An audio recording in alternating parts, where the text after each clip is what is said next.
नमस्कार. Fast and best हवामान अंदाज या यूट्यूब चॅनलमध्ये मी दादा सोने आपले सर्वांचे स्वागत करत आहे.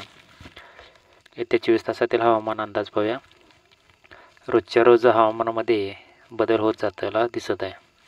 जी समुद्रामध्ये अरबी समुद्रामध्ये जी कमी दाबाचे क्षेत्र चक्राकार स्थिती आहे त्या पश्चिमेकडे सरकण्याचा त्याचा मार्ग होता, पण हा दिशा त्याने बदललेला दिसते.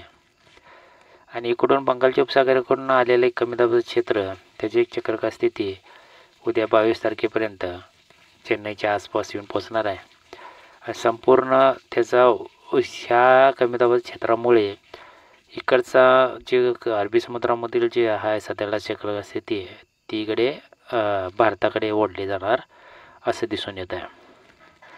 साधारणतः 23 तारखेच्या आसपास पाहायला गेलं तर 23 तारखेच्या आसपास एक जवळ राज्याच्या कर्नाटकाच्या जवळ येताना दिसत आहे चक्राकार दिसते अरबी समुद्रातली. आणि इकडचं कमी दाब जे क्षेत्र आहे संपूर्णतः दक्षिण भारतामध्ये आलेलं दिसून येतं आहे.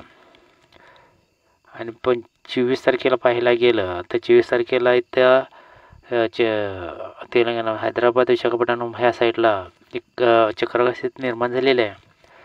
आणि इकडे संपूर्णतः बेळगावच्या व महाराष्ट्राच्या किनारपट्टी साईडला तिथे अरबी समुद्रातलं कमी दाब क्षेत्र जवळ ओढलेलं दिसून येत आहे. 25 तारखेला परत राज्याच्या किनारपट्टीला येऊन संपूर्णतः लागलेलं दिसते कमी दाबाचे क्षेत्र. आणि इकडे महाराष्ट्राच्या मध्यभागी येऊन कमी दाबाचे क्षेत्र तयार झालेलं आहे. सांगली, सोलापूर, नांदेड, चंद्रपूर आणि छत्रपती संभाजीनगर ह्या भागातून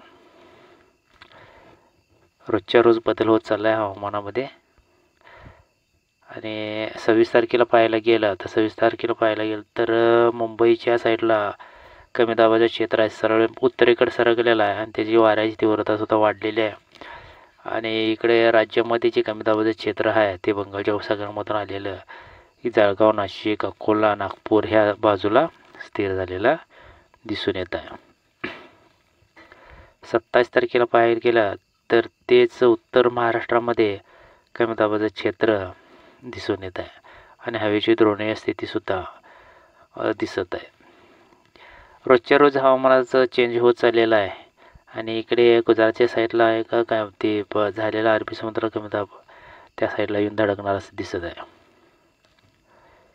अजूनही यामध्ये फरक होत जाईल.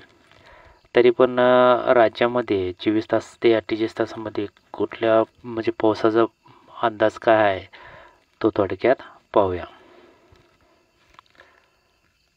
साधारणतः 24 तासामध्ये पाहायला गेलं तर इकडे सिंधुदुर्ग पट्टा, सांगली, सोलापूर, अकलूज साईड, सातारा आणि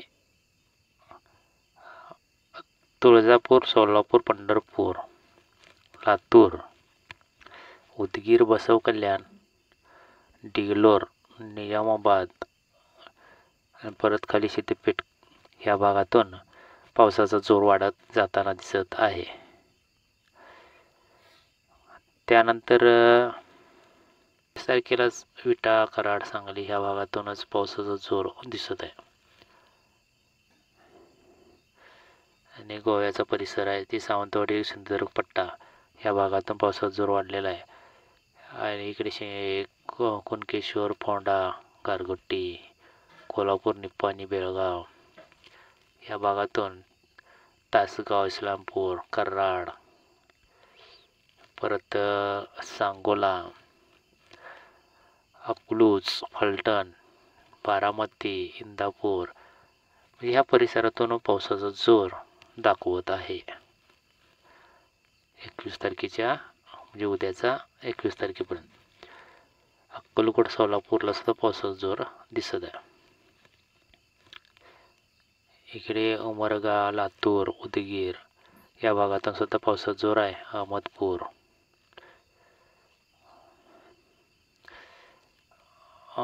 ही कर्नाटकच्या साईडने जेवढे जे जिल्हे आहेत त्या भागातून पावसाचा जोर सध्या तरी दिसत आहे. पण अकलूज या महाराष्ट्रात या मध्यभागी सुद्धा पावसाचा जोर वाढत चाललेला आहे.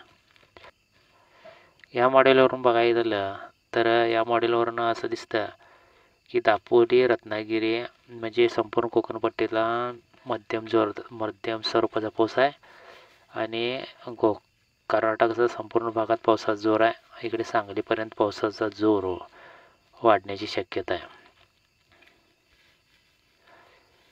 साधारण या मॉडेलनुसार असं दिसते की सांगली, जत, कोल्हापूर, पंढरपूर आणि सातारा, परत बारामती, इंदापूर आणि डाऊन पुणे, करमाळा या भागात मध्यम स्वरूपाचा पाऊस आहे. बीड, जालना, लातूर, लोणार, जिंतूर, हिंगोली या भागात हलक्याशा पावसाची शक्यता आहे. स्थानिक वातावरण बनलं तर पावसाची शक्यता वाढते. आणि इतर पट्ट्यातसुद्धा स्थानिक वातावरण बनलं तर पावसाची शक्यता दिसून येत आहे. हलक्याशा पावसाची शक्यता दिसत आहे. आणि इकडे कोकणपट्टीत पाहायला गेलं तर कोकणपट्टी पावसाचा जोर चांगला आहे. रत्नागिरी आणि सिंधुदुर्ग पट्टा संपूर्ण राजापूर पट्टा मध्यम ते जोरदार पाऊस असण्याची शक्यता दाखवत आहे. अशीच नवीन अपडेट पाहण्यासाठी चॅनल सबस्क्राईब करून ठेवा. व्हिडिओला लाईक करत चला. धन्यवाद.